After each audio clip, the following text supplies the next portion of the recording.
Motociklininkų akcijos 1000 vilties kilometrų mums yra labai svarbios. Pirmiausia, tai, kad apie mus paskelbia visai Lietuvai. Pravažiuoja 1000 vilties kilometrų įvairiais Lietuvos keliais, aplanko įvairius miestus, miestelius, kaimus ir dalina informacinę medžiagą apie tą dvasinės ir psichologinės pagalbos centrą Klaipėdoje, Švento Pranciškaus onkologijos centrą.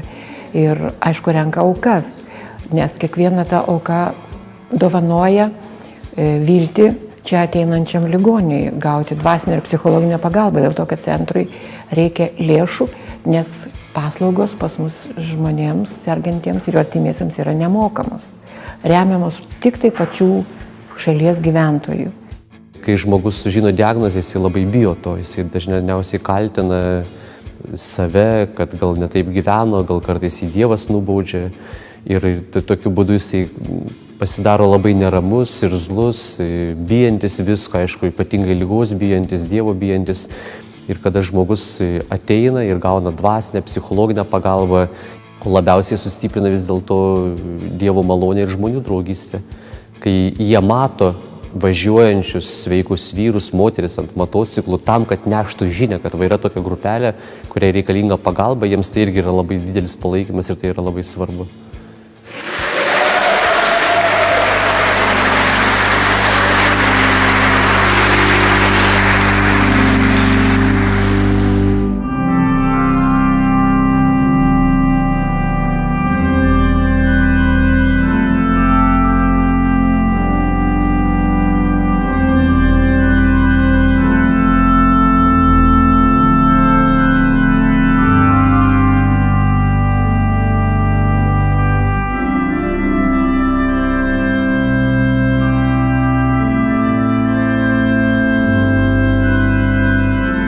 Apie baikerius yra daug galbūt tų mitų sukurtų, bet kita vertus čia galbūt kaip tik parodimas, kad mes esam kitokie visose srityse ir parodo tą savo kitą pusę, kur žmonės nemato.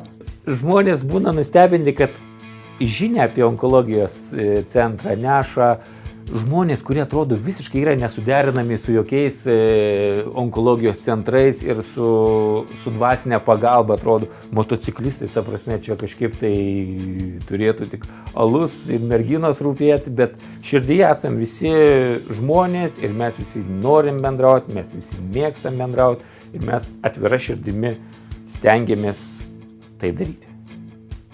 Ir dabar, kai jau lekia kažkur gatvėmis baikeriai, man yra toks ir aš pati netgi savyje jaučiu tokį pasididžiavimą, čia jau lekia mano draugai.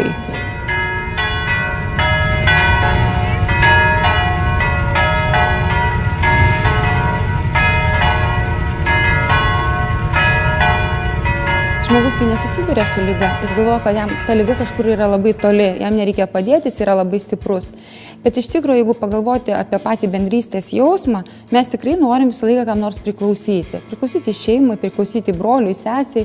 Paskui ateina laikas priklausyti kažkam, kam galima padėti, bendruomeniai. Aš niekada negalvodavau galbūt apie tas akcijas, ar tikrai verta dalyvauti, bet iš tikrųjų joj pabūs labai aiškiai suvokė, kad tu esi šio pasaulio dalis, kad tu esi šio pasaulio vaikas ir gali daugiau padėti, negu tu įsivaizduoji. Tos akcijos jos tikrai praturtina pačius žmonės, kurie duoda.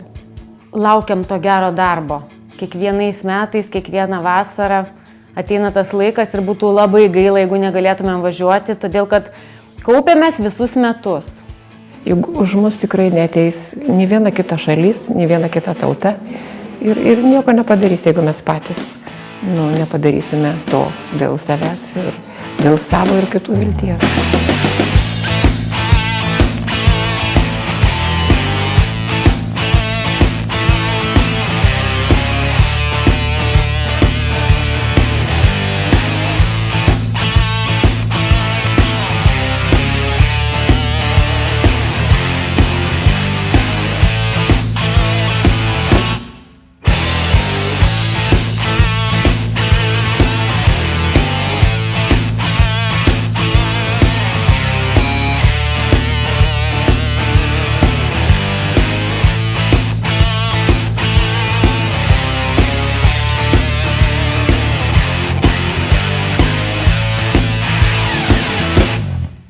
Tūkstantis kilometrų nėra lengvi.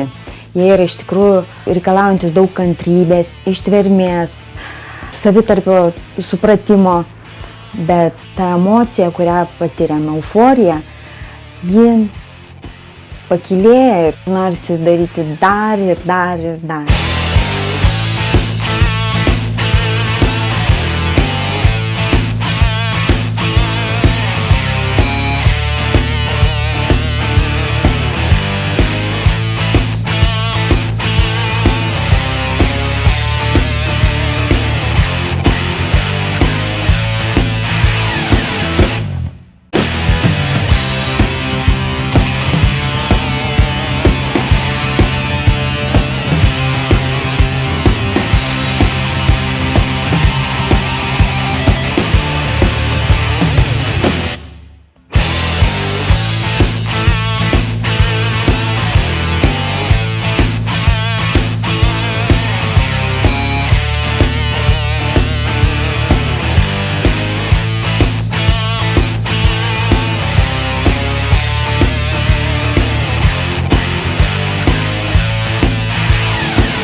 Nuoširdžiai kviečiam visus norinčius, palaikančius, suprantančius šios akcijos prasmę, esmę, pačius drąsiausius, ištvermingiausius ir kantriausius jungtis, važiuoti kartu, palaikyti onkologiniam ligom sergančius žmonės, palaikyti šitą centrą ir tikimės jūsų visų sulaukti Liepos 1 savaitgalį.